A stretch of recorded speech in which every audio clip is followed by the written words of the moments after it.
ভারতবর্ষের ইতিহাস থেকে মুসলমানদের গৌরবময় ঐতিহ্য মুছে ফেলার গভীর ষড়যন্ত্র চলছে। মুঘল সম্রাট আকবর, বাবর ও আওরঙ্গজেবদের উপস্থাপন করা হচ্ছে বর্বর শাসক হিসেবে, বিকৃত করা হচ্ছে ইতিহাস, বদলে দেওয়া হচ্ছে শিক্ষাক্রম।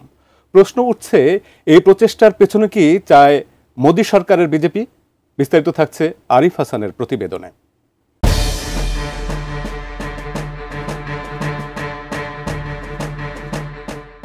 ভারতবর্ষের ইতিহাস হাজার বছরের সাংস্কৃতিক, ধর্মীয় ও রাজনৈতিক বিকাশের ফল। এই ভূখণ্ডে ইসলাম এসেছে মিশর, আরব ও মধ্য এশিয়া থেকে বাণিজ্য, আধ্যাত্মিকতা ও সামরিক অভিযানের মাধ্যমে। মুসলিম শাসকরা প্রশাসন, স্থাপত্য, শিল্প, ভাষা ও ধর্মীয় সহনশীলতার এক নতুন দিগন্ত উন্মোচন করেছিলেন। কিন্তু সাম্প্রতিক বছরগুলোতে ভারতের রাজনৈতিক আবহে মুসলিম শাসকদের এই বহুমাত্রিক অবদান প্রশ্নের মুখে পড়েছে। ইতিহাসকে ছেটে, বিকৃত করে ও প্রোপাগান্ডার ছাঁচে ঢেলে তুলে ধরা হচ্ছে বর্বর বিদেশি রূপে, যার সর্বশেষ দৃষ্টান্ত 2025-26 শিক্ষাবর্ষে এনসিইআরটির অষ্টম শ্রেণীর সমাজবিজ্ঞান পাঠ্য বই। ভারতের জাতীয় শিক্ষা ও গবেষণা পরিষদ এনসিইআরটি সম্প্রতি অষ্টম শ্রেণীর সমাজবিজ্ঞান বইয়ে বড় ধরনের পরিবর্তন এনেছে। যেখানে আগে মুঘল সম্রাট আকবর, বাবর ও আওরঙ্গজেবদের সাহিত্যপ্রেম, প্রশাসনিক সংস্কার, ধর্মীয় সংলাপ ও ঐতিহাসিক স্থাপনার কথা গুরুত্ব পেত, সেখানে এখন তাদের উপস্থাপন করা হচ্ছে নৃশংস শাসক হিসেবে। বলা হচ্ছে তারা লুটপাট, দাস বানানো এবং বল প্রয়োগে ভারত শাসন করেছিল। আকবর, যিনি একসময় ধর্মনিরপেক্ষতার প্রতীক ছিলেন, তিনি এখন চিত্রিত হচ্ছেন মন্দির ধ্বংসকারী ও হিংস্র শাসক হিসেবে। RICL TMX, যুগের পর যুগ স্থাপনা থাকে মজবুত। এমনকি ভারতের স্বাধীনতা আন্দোলনের অন্যতম নেতা ও প্রথম শিক্ষামন্ত্রী মাওলানা আবুল কালাম আজাদকেও রাজনৈতিক বিজ্ঞান পাঠ্যক্রম থেকে সরিয়ে ফেলা হয়েছে।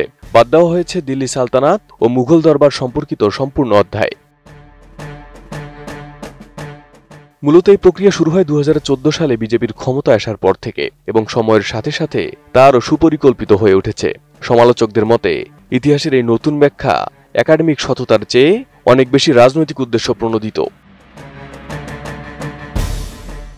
মুঘলরা ভারতবর্ষে যে অবদান রেখে গেছেন তা অস্বীকার করা ইতিহাসের সঙ্গে বিশ্বাসঘাতকতা। আকবরের দ্বীনি ইলাহি বা সুলুহি কুল ছিল ধর্মীয় সহাবস্থানের যুগান্তকারী পদক্ষেপ। তাদের শাসনামলে গড়ে উঠেছে টেকসই প্রশাসনিক কাঠামো, মসজিদ, মন্দির, সমাধি ও দুর্গ, যা আজও ভারতের সাংস্কৃতিক ঐতিহ্য বহন করে। তাদের শাসন মানে ছিল শুধু যুদ্ধ নয়, বরং রাজনীতি, শিল্প, সাহিত্য, সঙ্গীত ও স্থাপত্যের এক নবজাগরণ। বিজেপি এবং তার আদর্শিক সংগঠন RSS দীর্ঘদিন ধরেই ভারতের ইতিহাসকে হিন্দু জাতীয়তাবাদের খাঁচায় ফেলার চেষ্টা করছে। ভারত মানে হিন্দু, এই ধারণা প্রতিষ্ঠার লক্ষ্যেই তারা পাঠ্য বইয়ের প্রতিটি পাতায় মুসলমানদের অবদান মুছে দিতে চাইছে। এর মাধ্যমে তরুণ প্রজন্মের মাঝে মুসলিমদের প্রতি অবিশ্বাস, ঘৃণা ও শত্রুতার বীজ বপন করা হচ্ছে। বিশ্লেষকদের মতে এটি নিছক ইতিহাস রচনার প্রচেষ্টা নয়, এটি একটি ঐতিহাসিক জাতি নির্মাণ প্রকল্প, যেখানে 20 কোটি মুসলমানকে প্রান্তিক করে একটি একক পরিচয় ভিত্তিক রাষ্ট্র গঠনের রূপরেখা আঁকা হচ্ছে।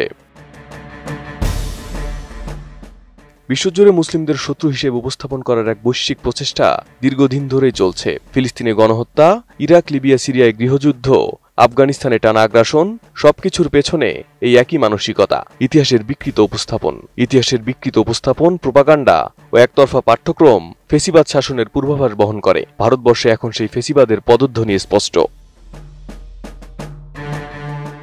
Arif Hasan, ATN news.